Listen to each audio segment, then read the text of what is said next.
Hi everyone, today I'm here with my October book haul. There are going to be two different sections. So I've got a Books of Stories, which is a limited edition for Halloween, and some other books that I've bought throughout the month of October. I'm going to start with the Books of Stories. As usual, I'm not sponsored or anything. I just genuinely wanted this box because it just sounded good.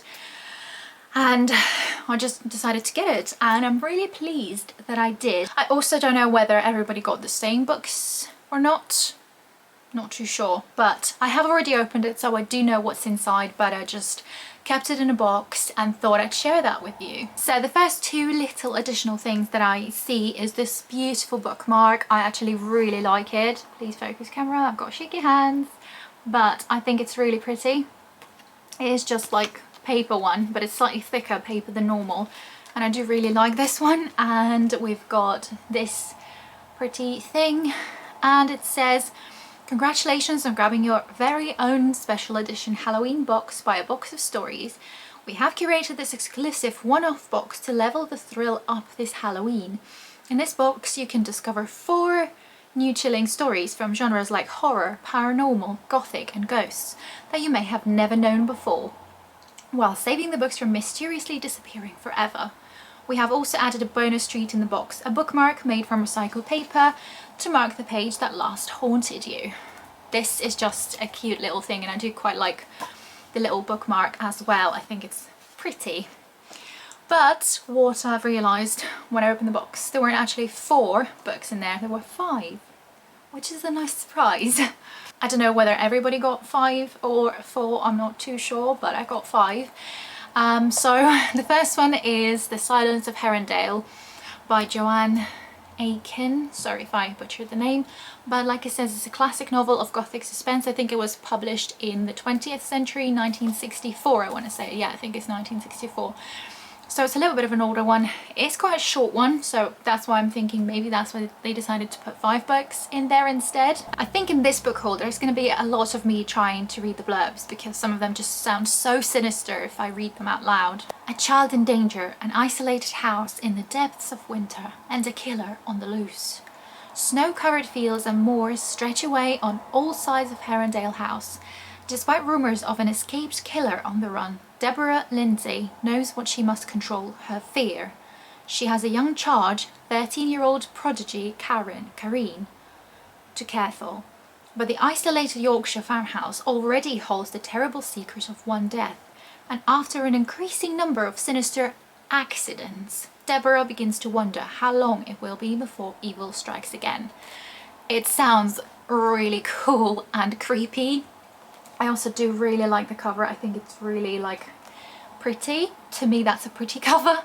So I'm really looking forward to this one, and it would be nice if I could get to this one sooner rather than later, because like I said, it is quite short. So yeah. Also, like I've mentioned before, I think what a really good thing is I've never heard of any of these books before. So that's amazing. I've never seen them, never heard of them, and that's I think always the case with the Box of Stories that I've got so far. So that's always nice. So the next book, I don't actually know how to pronounce that. Halcyon? I have no idea. By Rio Yours. I'm so sorry for my pronunciation, but this is a creepy cover. It looks to me like this is a horror novel. I could be wrong, but it's more of on a thicker side. I think there's nearly 500 pages. So this book really reminds me of The Last Resort that I read, I think this year as well. So in this one there is an island which is supposed to be the perfect island where people live without crime, without any problems essentially, and it's just isolated and everyone just goes there to sort of chill, I guess. So we've got this main character who goes to live on that island as well, but then he starts to discover darkness about this island, and all the truth is coming out. So it sounds really, really creepy to me, and I really look forward to reading this one. Don't know if that's going to be horror. I don't read a lot of horror, but I'm definitely willing to give it a go, so there we go. Really excited. The next one is a translated one, and that one is Cut by Mark Rabe. So sorry about the names. This one is rather a creepy cover. And this one is a gripping serial killer thriller. That was a tongue twist. This one was translated from German, I think. Yes, so this one's translated from Germany, from German even. The serial killer thriller that took Europe by storm. At 11 years old, Gabriel Neumann is witness to a horrific crime. 29 years later, his girlfriend is taken. Then the messages begin. If you want to find her, then you'll have to find me. Somebody knows the truth. Somebody knows what he did. And now his girlfriend will pay for it unless he can find her in time. When you've spent decades running from your past, what do you do when it finally catches up with you? Sounds again pretty sinister. I don't think this one is horror, but I don't know. I could be completely wrong, but again, nonetheless, I'm really excited. Next one is a hardcover book, and that is The Doll Funeral by Kate Hamer. This one doesn't look like a horror cover whatsoever. It looks rather fluffy, but I don't think it is. My name is Ruby. I live with Barbara and Mick. They're not my real parents, but they tell me what to do and what to say. I'm supposed to say that the bruises on my arms and the black eye came from falling down the stairs. But there are things I won't say. I won't tell them I'm going to hunt for my real parents. I don't say a word about Shadow, who sits on the stairs, or the wasp lady I saw on the way to bed. I did tell Mick that I saw the woman in the buttercup dress, hanging upside down from her seatbelt in the forest at the back of our house. I told him I saw death crawl out of her. He said he'd give me a medal for lying. I wasn't lying. I'm a hunter for lost souls, and I'm going to be with my real family. And I'm not going to let Mick stop me. This sounds super creepy, and I have a feeling this is going to be from a perspective of a child, which I do find really interesting, especially I think in like creepy novels, because it just adds another layer to the mysteriousness to all of that. So I think I'm gonna really like it, hopefully. And the last book from a box of stories is The Silver Road by Stina Jackson. I think this one was translated again from...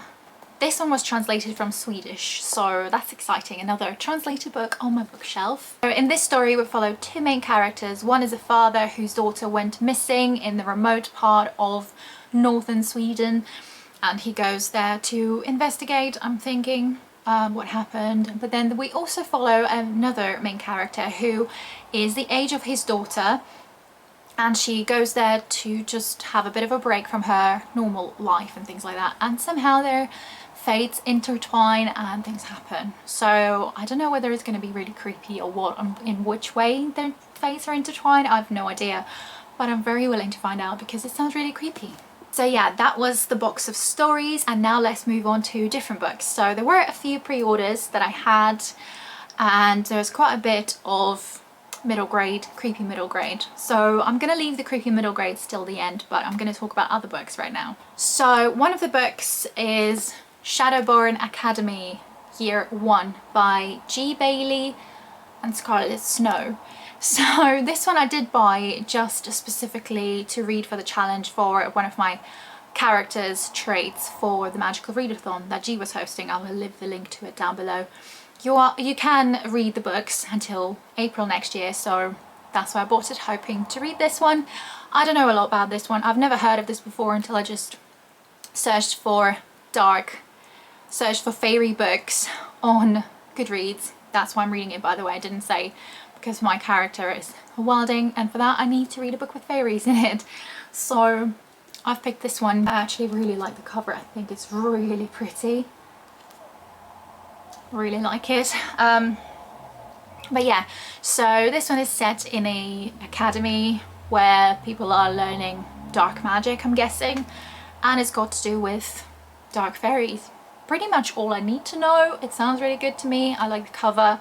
We'll see what I'm going to think of it. It is the first book in a series, but if I like it, I will read more. If not, I'll just leave it at that. Another pre-order that literally came very recently is The Haunting Season by a bunch of different authors.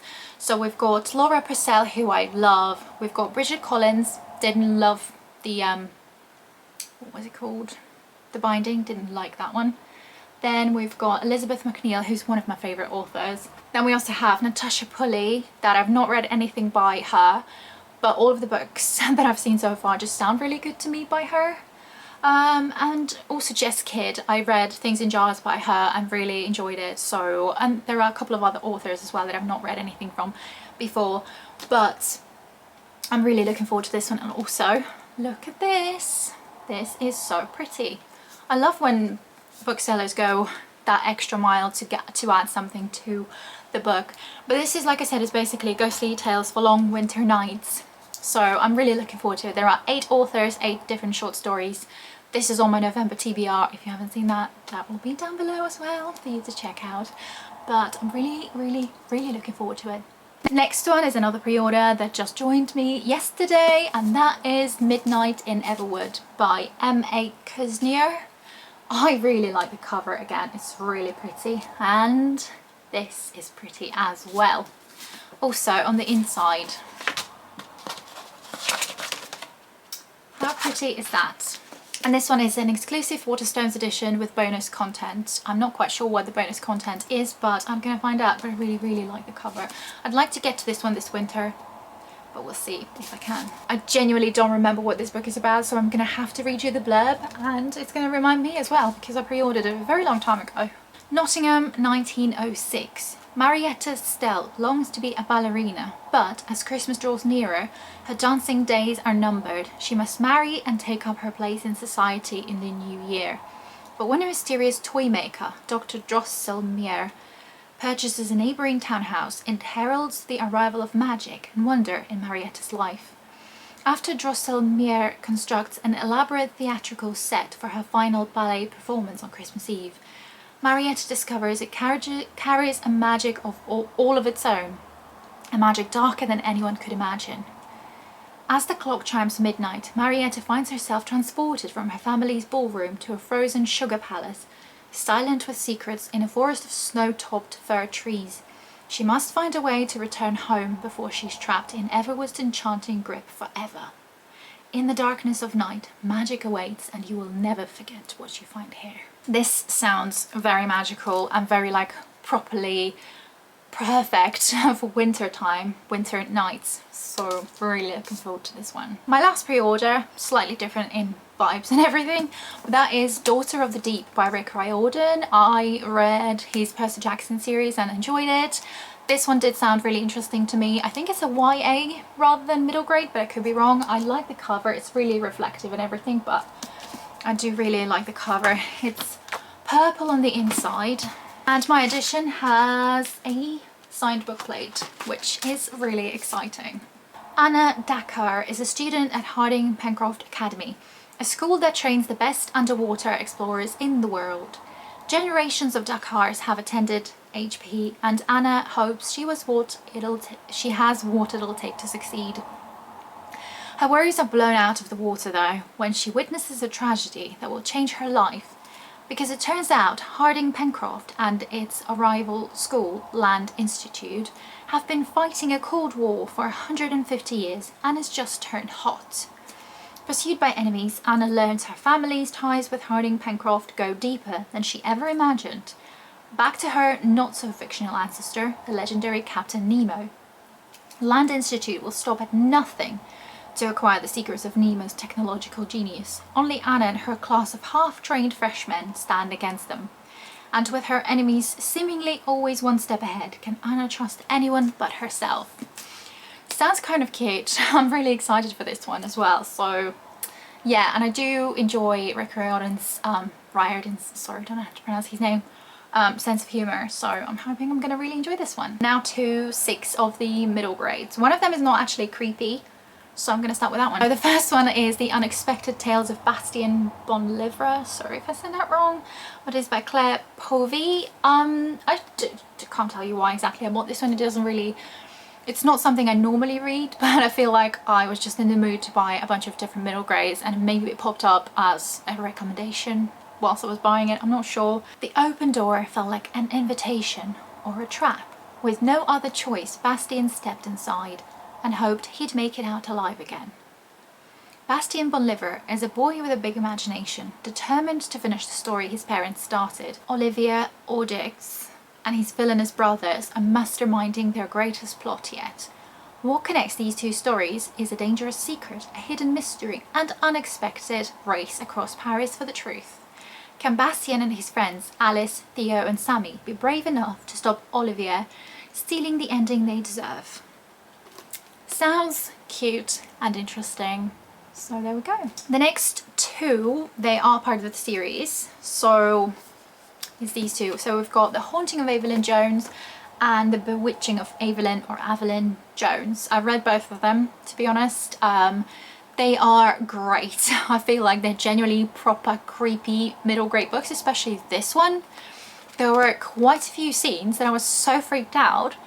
It was amazing. I genuinely think these are so underrated, but because they are so creepy, so great. The plot is amazing, and oh my god, I really like them. I definitely can see myself rereading them a bunch of times, and definitely going to carry on with the series. And look at the covers, they are just stunning. Love them. So I'm not going to tell you the plot of this one, even though I think they are not related, and I think you can read them separately, even though things that happen in the first book do get mentioned in the second one. So Evelyn loves reading ghost stories, so a dreary half-term becomes much more exciting when she discovers a spooky old book. Not only are the stories spine-tingling, but it belonged to a girl called Primrose Pemberthy, who vanished mysteriously, never to be seen again. Intrigued, Evelyn decides to investigate Primrose's disappearance with some help from her new friend Harold. Now someone, or something, is stirring, and it is looking for Evelyn. This was really good. I really enjoyed it, and this one was good as well. This one's got to do with witches. This one wasn't as creepy, but it's not a wrap-up, but love these ones already. Then we've got The Ash House by Anne Harrod Walker. This one, to me, when I was reading it, because I have read it already, this one to me felt like a mixture of The Lord of the Flies and Mrs. Peregrine's Home for Peculiar Children. That felt like just a mixture of that. It was weird. It really was weird. My edition is also signed, which is always lovely. So, a new boy arrives at the Ash House. He can't remember his name or why he's been sent there. Dom greets him, remembering the importance of niceness and the rules made by the headmaster before he left them on their own. Dom gives the boy a new name, Sol, for solitude. With nowhere else to go and troubled by a mystery pain that no medicine can cure, Sol joins the gang of children living in the shadows of the secretive house, with its walls that seep smoke into the air. They do what they can to survive. Soon, however, there's more for the children of Ash House to face, unless Dom and Sol's newfound friendship can defeat the darkness that descends with the arrival of the Doctor. Also, this thing has a really cool thing where it has all of the characters' faces and names in both sides. I thought that was really cool, but it's not a wrap-up. You will hear more of my thoughts in my wrap-up, but that was rather a weird book. Next one we've got is Shadowghast by Thomas Taylor. This one is the third book in the Eerie on Sea series. I've been really enjoying them. This one I have not read yet. I don't know whether I can read you this one, but it just follows, I'm guessing follows from the second book. And it's just another story in this creepy seaside town, Eerie on Sea, which is a touristy town, but in the winter it's not. And instead of cheery on sea, it says Eerie on Sea. And there are two main characters who are a boy and a girl, and they sort of go find adventures together. Herbert Lemon, he is a lost and founder, and we also follow the girl Parma Violet, who is looking why she's been lost. So yeah, these are so good. The books are so like cozy in a way, slightly creepy, and really interesting. I really look forward to reading this one. And the very last book is Rules for Vampires by Alex Falkes. I've read this one as well. This one did come with a bit of an extra content, so they sent me this little card in there as well with a little like letter from the main character, which I'm not going to read, but I'm not going to read to you. And it also came with a bookmark as well, which I thought was really cute. And also this edition is signed by the author, not the author, the illustrator. I don't really know how to describe this book because the blurb doesn't really give you enough of information, but basically in this one we follow a vampire girl who is involved in the story with a ghost. That's all I can tell you, I think, without spoiling anything, but it does have really cool illustrations throughout. the book. So like these ones and some other ones that I can't find, of course,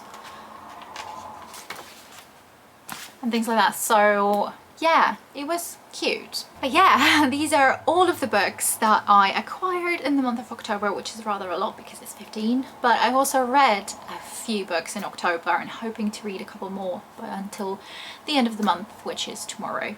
But never mind. It has been a really long video, and if you're still here and watch the whole thing but don't know what to say, maybe leave me an emoji of like something Halloween-y. That might be nice. So yeah, I hope you enjoyed this video. If you've read any of the books that I just mentioned, please let me know what you thought of them. Apart from that, if you like this video, please like and subscribe, and I will see you in the next video. Thank you for watching. Bye!